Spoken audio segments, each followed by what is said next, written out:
After this week, I've only got one more game reaction video to make this season, and honestly, thank God. It's not that I don't like watching Nebraska play, win or lose, but at this point, this has become very emotionally draining. Like I said before, this isn't a relationship that any of us can just get out of, and we just have to deal with the problems at hand, but wow.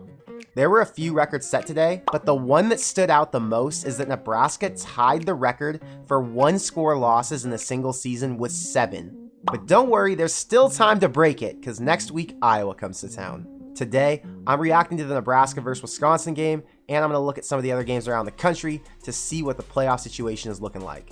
But what's up, guys? I'm Connor Hayden, and this is Corn Crazed. If you're a fan of Nebraska or the Big Ten, make sure you hit the subscribe button and turn on your notifications so you don't miss any of the content I drop this season or this postseason. And if you haven't hit the like button yet, make sure you do that now because it helps get the video shared and more people seeing it. And also, I'm 100 subscribers away from hitting 6,000, so if you could hit that if you're new, I would really appreciate it. But with all that said, let's jump into it. And Martinez looking for the pylon. He's got a touchdown. Taylor Britt and a game-changing touchdown. The pick six.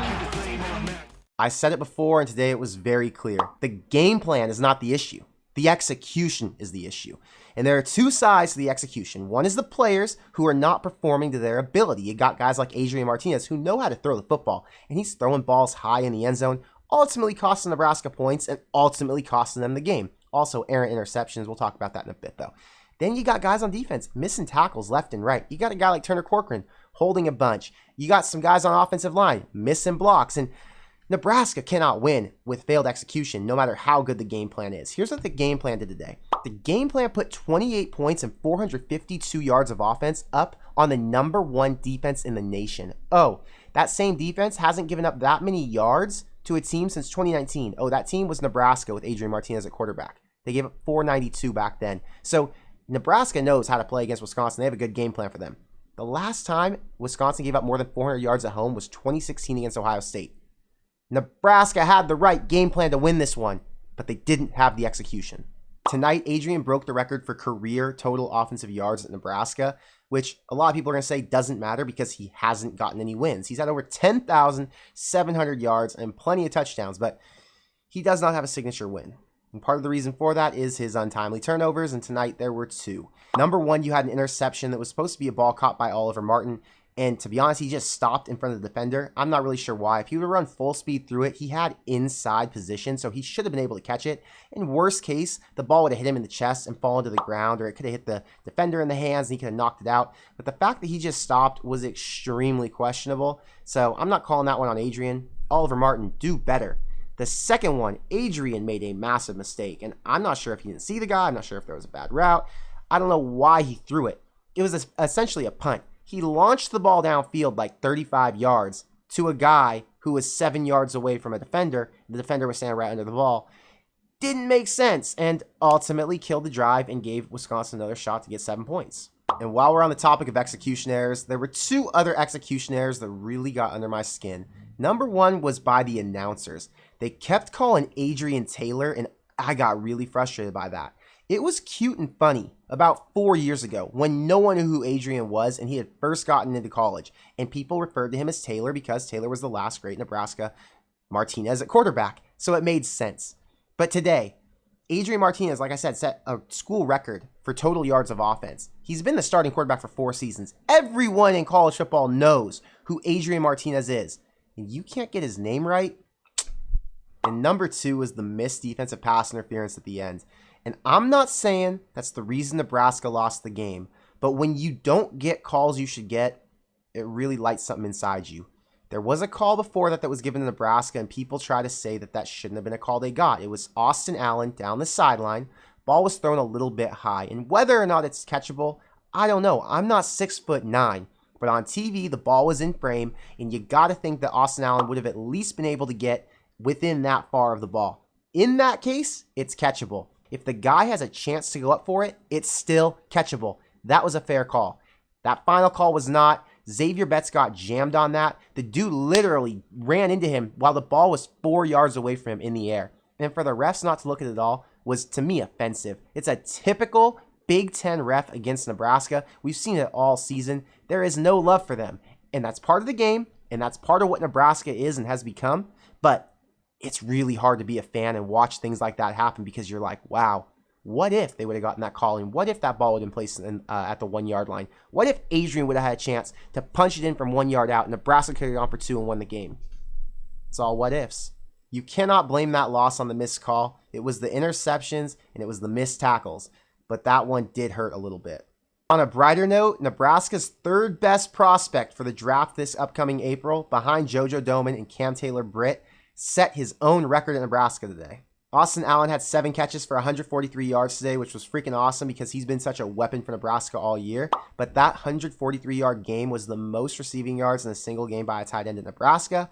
And that gave him 36 receptions on the season, which broke the single season reception yard record. So congrats, Austin Allen, on setting 2 records in 1 game. Nebraska's not playing for a bowl game, but at least they still recognize they're still playing to try and get as much film as possible to get to the next level. And on to my final thoughts about this game. I'm so happy with how Scott Frost had them prepared and ready to go. This team has been very lethargic on offense. They have not been scoring a lot of points, and today that wasn't the issue.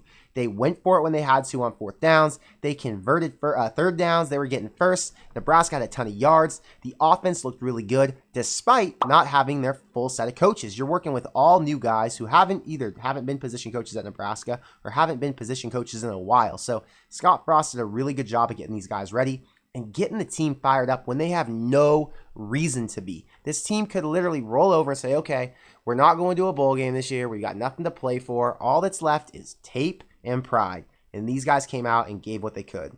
I know you guys see it in the press conferences because I definitely do. Every week, Scott Frost has these freaking bags under his eyes and he's aging quickly. There is no one who wants this as bad as he does. He's so stressed out trying to figure out how to get it right. And hopefully next year, for his sake and for mine, he does.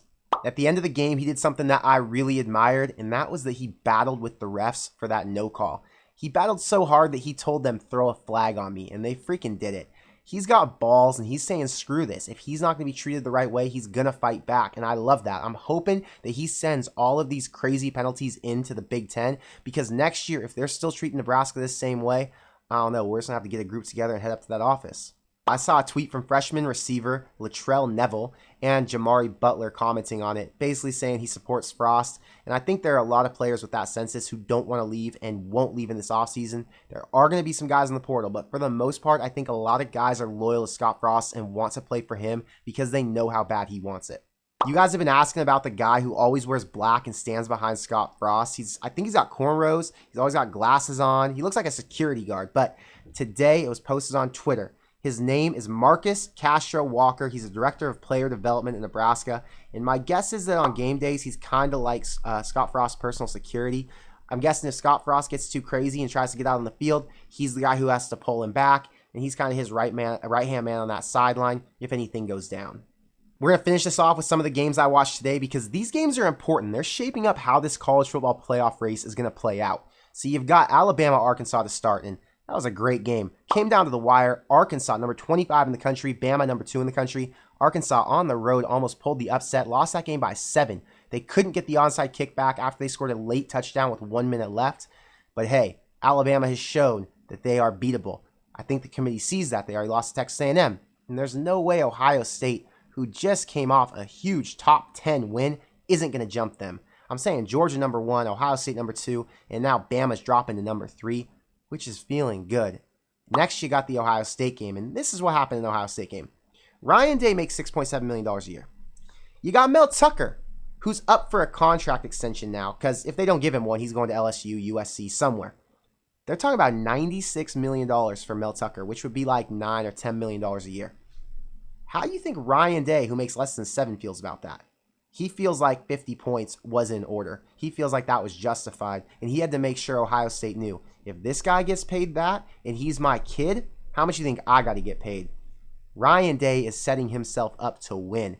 That win today showed Ohio State can play with anybody in the country, and I think the only team that could beat Georgia at this point is Ohio State. 56-7, and CJ Stroud showed that he is probably going to win the Heisman Trophy because he is the best quarterback in the best offense in college football. Jumping over to Cincinnati, because that's a team we're all rooting for. Cincinnati beat SMU 48-14, and that pretty much had to happen. If they don't blow out some good teams, they're not going to be considered. SMU was an 8-win team this year, or is an 8-win team this year. So they could finish with 9 wins. That would be a very good win for Cincinnati. All they got to do now is win their next one and then beat Houston in the American Conference Championship. And I think there's a very high likelihood that they're going to the playoff. The first ever non-Power 5 team to get there. Now, Oklahoma State and Oklahoma aren't out. They played Oklahoma played Iowa State. Oklahoma State played Texas Tech. Oklahoma State won 23-0 over Texas Tech. Oklahoma won 28-21 against Iowa State, I think. Point is, Bedlam next week. Whoever wins that game is going to be in line for the Big 12 championship. Or there's a few scenarios where they could end up playing Baylor. But the point is, as long as Oklahoma or Oklahoma State wins out, you're going to have a one-loss Big 12 team. And will they choose to put them in over Cincinnati? Great question. And last, you've got the game that cleared the way for a bunch of teams. That was Oregon finally going down for the second time. They lost to Utah on the road in blowout fashion. They lost 38-7. I love to see it because I knew they were imposters. They had a really hot start to the season, and they caught Ohio State asleep, but they haven't been anything since then. So for Utah to come in and knock them out feels really good. Pac-12 will not be going to the playoff this season. I'm sure you guys saw that Florida lost to Missouri in overtime, and man, Dan Mullen's time is coming to an end. I don't know if he's a coach who Scott Frost would pursue or if he's a coach who would be an option because he might want to stay in the SEC, but I can pretty much assure you at this point he will be available this offseason, so who knows? I'm looking forward to see who Scott Frost contacts. Do you think there are any other hot names that are out there that he could go after that we haven't been talking about yet? I'm doing a lot of research into guys over these next couple weeks because I'm putting out a lot of content about this offensive coordinator position. And Adrian Martinez, Scott Frost wants him back. Do you guys think it's a good idea? I mean, you saw today, Adrian has some tools, but can he do it one more season with an improved offense or an improved offensive line at least? I don't know. Let me know your thoughts below, and I'll talk to you guys in the next one. Go Big Red.